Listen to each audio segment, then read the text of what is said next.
یعنی گناہوں کا وبال ہوتا ہے۔ اب یہ پریشانی انسان کو پریشان کر دیتی ہے۔ کیسے پہچان ہو کہ یہ ہمارے گناہوں کی وجہ سے پریشانی آئی ہے؟ تو مشائخ نے لکھا ہے کہ انسان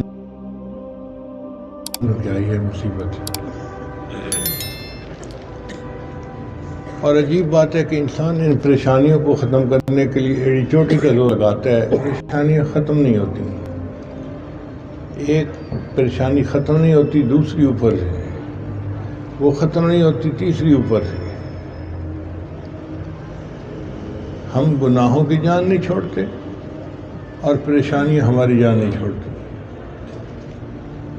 اب اس کا ایک ہی حل ہے کہ ہم معصیت سے خالی زندگی اختیار کریں تاکہ اللہ تعالیٰ کی رحمتیں ہماری طرف متوجہ ہوں اور ہمیں اللہ تعالیٰ دنیا کے اندر بھی خوشیاں عطا فرمائے۔